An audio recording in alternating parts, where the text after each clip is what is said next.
Before we can begin our journey down this extraordinary timeline of events within history, we need to take a look at 5 key figures. These key figures being Walt Disney, Aleister Crowley, Jack Parsons, Ron L. Hubbard, and Warner von Braun. So Walt Disney, he was a 33rd degree Freemason. Walt Disney was an acknowledged, renowned, and awarded member of DeMolay, which is an international fraternal organization for young men ages 12 to 21, and it was named for Jacques de Molay, the last Grand Master of the Knights Templar. Walt Disney was in the ancient mystical order of Rosicrucian. He followed the saying, "Get them while they are young." He did everything within his power to secretly, subtly, and subliminally derail and pervert kids with his animations through the use of occult magic and symbols. President Ronald Reagan's first wife, Jane Wyman, and Walt Disney's biggest child star of the day, Bobby Driscoll, have openly stated that Walt Disney was a practicing pedophile. Bobby Driscoll is known as Disney's first fallen child star. He became a heroin addict and he died at the age of 31. Ironically, he played the voice of Peter in Disney's Peter Pan. Remember this, as we will circle back to Peter Pan later. Warner von Braun. He was a Nazi SS officer brought into the U.S. after World War II. He was a member of the Vril Society, the Vril Society being a sidearm of the Thiel Society. Warner von Braun was a member along with other figures such as Hitler, Rosenberg, and Himmler. The Vril Society was a German occult group whose leader became Maria Orsic. She was a famous medium witch. All their work was basically carried over to America and continued on through Project Stargate. And this was a CIA side project. The members of the Thiel Society were the foundation of the Nazi Party. The committee of the 40 original members of the New German Workers' Party were from the Thiel Society. This secret society worshipped the sun as a sacred symbol of the Aryans. It also practiced Satan worship. The inner core of the society were all Satanists who practiced black magic that used the rituals of both child sacrifice and sex magic. Ironically, Warner von Braun's tombstone reads Psalms 19:1, which is, "The heavens declare the glory of God, and the firmament showeth his handiwork."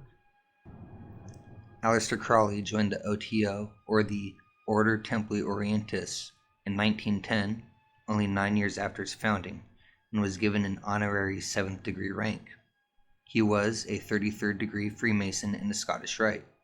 He was originally born as Edward Alexander Crowley, but he changed his name to Aleister Crowley because it equaled 666 in Latin, Greek, Hebrew, English, etc.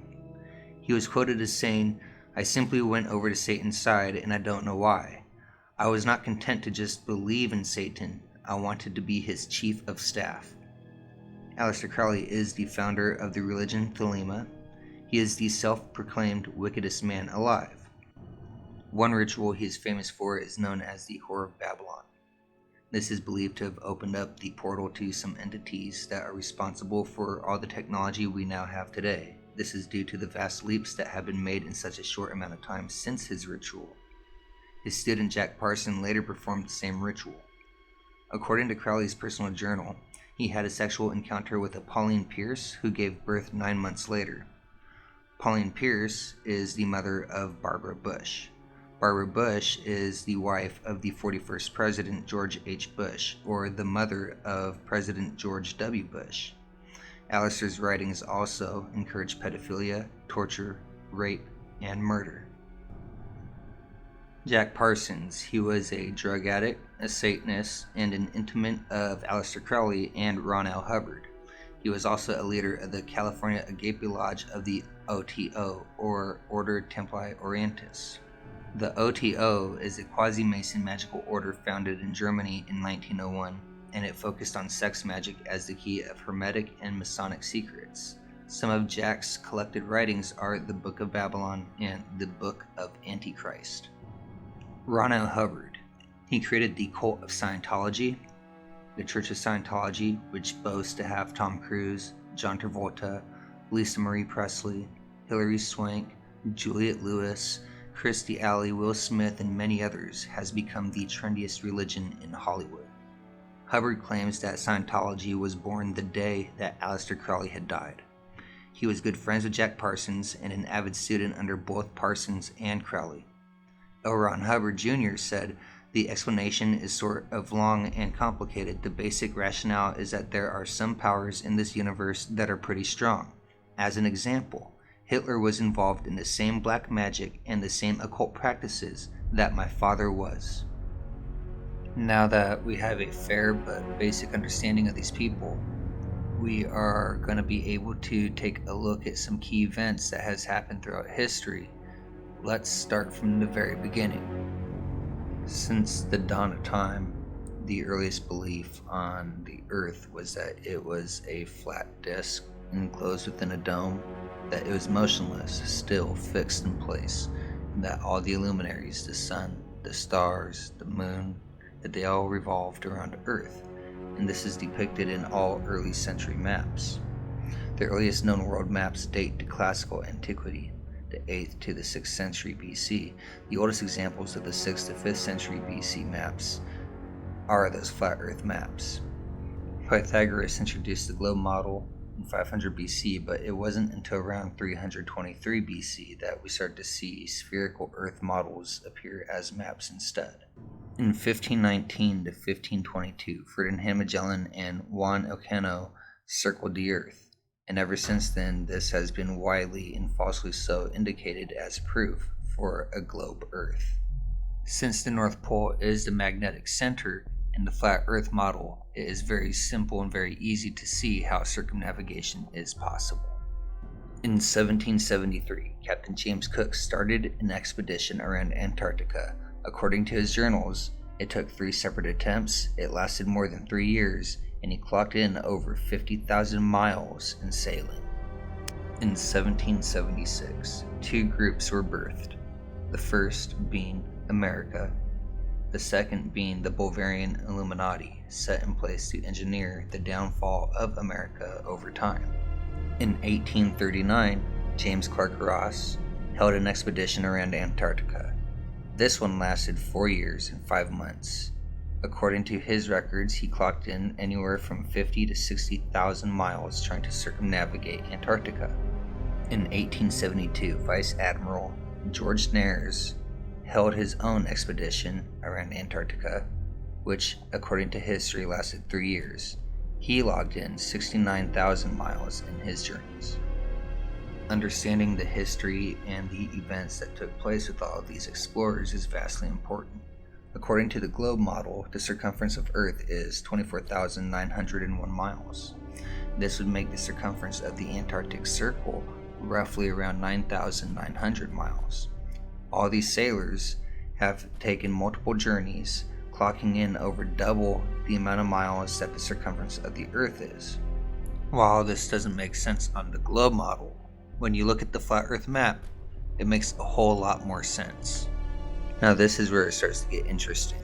In 1907 to 1909, Ernest Shackleton led the British Antarctic expedition. It's also known as the Nimrod expedition, and this is because the boat they sailed on was known as the Nimrod. Who is Nimrod? Well, Nimrod was born in 1908 AM. AM means Anno Mundi. It's Latin for in the year of the world. Nimrod was the great-grandson of Noah. Now, when you read the Genesis account of Nimrod, he is the one that led the building of the Tower of Babel. And the purpose of the Tower of Babel was to build a tower as high as he possibly could and break through the dome firmament. So let's recap really quick. Nimrod, 1908 AM, built the Tower of Babel, tried to break through the dome firmament by going up. Then in 1907 to 1909 AD, essentially 1908 AD, the Nimrod expedition sailed to Antarctica, which is where the dome meets the Earth in the flat Earth model. It's almost as if Nimrod was trying to break out of the dome again by sailing out. Kind of reminds me of what King Solomon wrote in Ecclesiastes. What has been, shall be, What is done is that shall be done, that there is no new thing under the sun. In 1926, the youngest admiral within the history of the Navy, Admiral Richard E. Byrd, conducted his very own exploration to the North Pole. The North Pole flight was him and a squadron of airplanes that flew to the North Pole and back. This gained him a reputation within the government that later proved to be beneficiary for the South Pole explorations. Sure enough, come 1928 all the way to 1930, Admiral Richard E. Byrd was granted funding by the government to go explore the South Pole. He reached the walls of Antarctica and could not get up onto the land. Come 1934, Admiral Richard E. Byrd was at it again. He sailed to Antarctica and explored Antarctica for 5 months, looking for inlets, outlets, and ways into Antarctica. In 1939 to 1940, all South Pole expeditions were put on hold because of the brink of the war of World War II starting in 1939 that lasted until 1945. In 1942, the OSS was created, or the Office of Strategic Services. This was a wartime intelligence agency set up from the British in America. This would later become the CIA. World War II created a domino effect. So, in 1945, the United Nations was formed. Operation Paperclip was commenced. Operation Paperclip was where the U.S. smuggled in 16,000 Nazi scientists and engineers into the United States. While the Cold War did not officially begin until 1947, in 1945 is the footnotes of the Cold War. The Cold War lasted up until 1991. The Cold War was the reason for the DEW line, or the Distant Early Warning Line, was essentially a line of skirmish created in Canada, the Aleutian Islands, Alaska, parts of the Faroe Islands, Greenland, Iceland, etc., basically the whole North Coast. What it did was it kept us from being able to wander off and explore the true North, and it was all under the guise of protecting us from the Russians.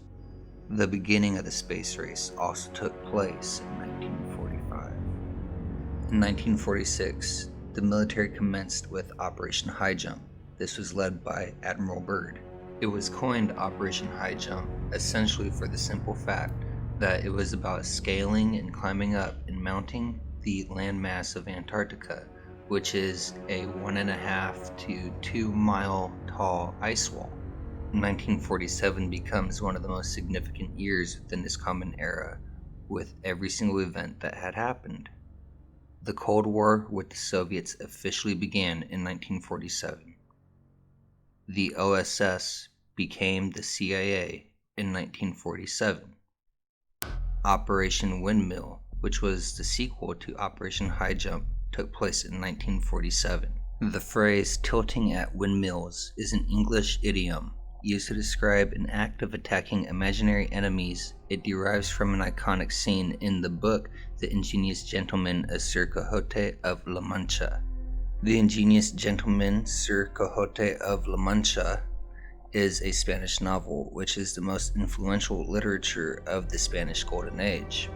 Don Quixote attacks windmills that he believes to be ferocious giants. Ancient texts such as the Book of Enoch and the Bible hint at the possibility that giants move to and do exist at the ends of the earth. Another event that took place in 1947 was the famous Roswell incident, or the famous UFO crash. The Roswell crash took place in Roswell, New Mexico, the same exact night that in Roswell, New Mexico, occultist Jack Parsons and Ron L. Hubbard, two of the founders of NASA, were doing sex magic in the desert. This ritual was called the Babylon Working, and it was designed to invoke the Mother Goddess in her crowning glory, she who is called Babylon. Sex and Rockets, The Occult World of Jack Parsons is a book worth reading by author John Carter. That book will give you more detail and connect more dots than I ever could. A short few months after the Roswell incident in 1947, Satanist and occultist Aleister Crowley passes away. What many do not realize is that Aleister Crowley is awarded the credit for the UFO phenomenon. Before 1918, UFOs were not common, sighted, nor heard of. In 1918, Aleister Crowley began a sexual magic ritual with a lady in New York by the name of Rhodey Minor.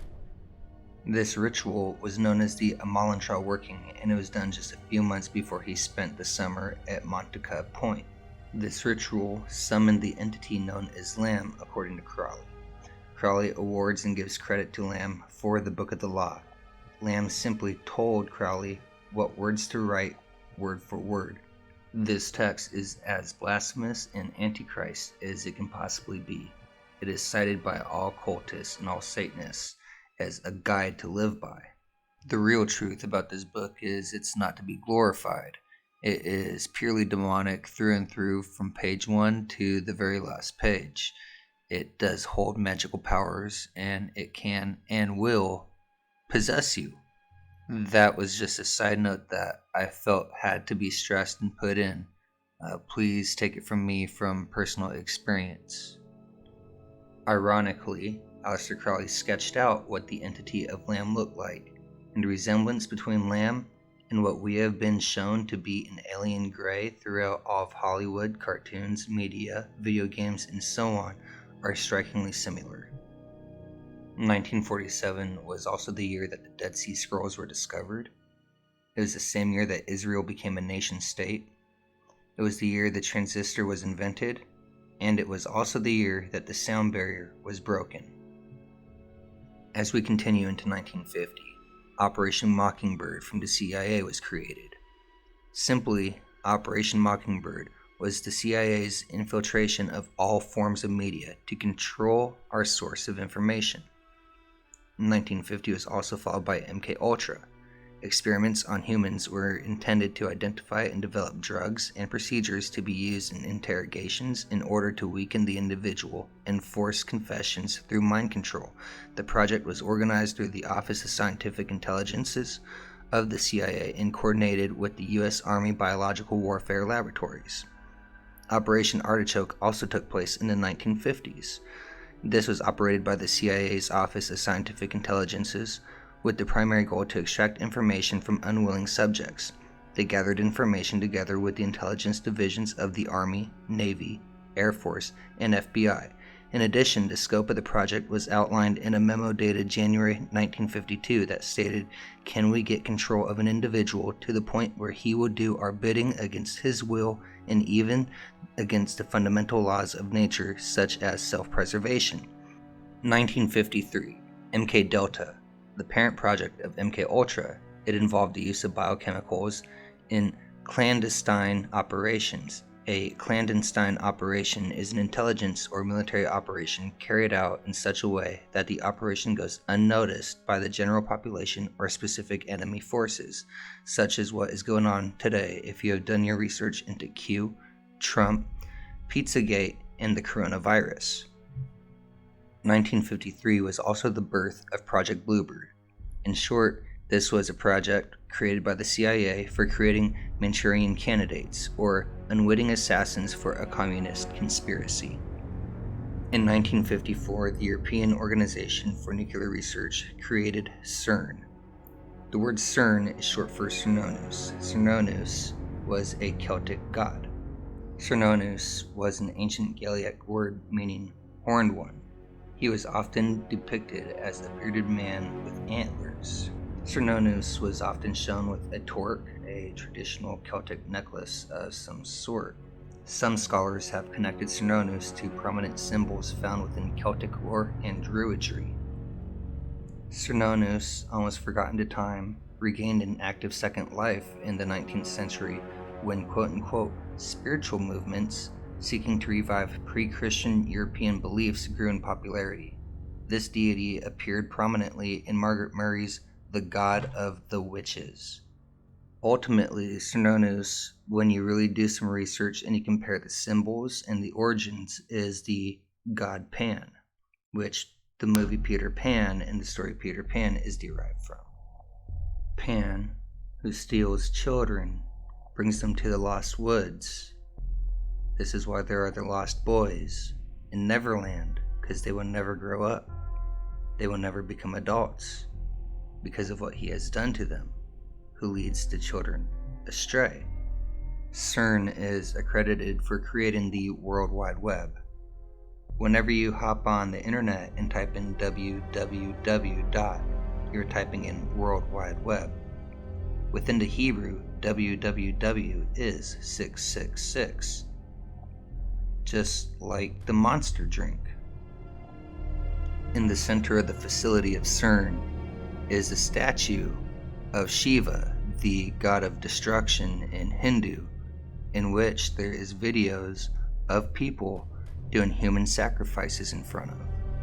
In 1955, Operation Deep Freeze was commenced in Antarctica, led by Admiral Byrd, 33rd degree Freemason.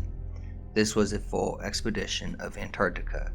Random fact: occultist Walt Disney became an honorary member of this expedition, having no ties to the military. In 1957, Admiral Byrd died of quote-unquote heart problems. His son Richard Byrd Jr. also died just a few months later, and his body was found in an abandoned warehouse in Baltimore, states away. Come 1958, NASA is founded by Walt Disney, Jack Parsons, Ron L. Hubbard, and Warner von Braun. In 1959, the Antarctic Treaty was signed, but it didn't become enforced until 1961. It was originally signed by 12 nations. Now, it is signed by 53.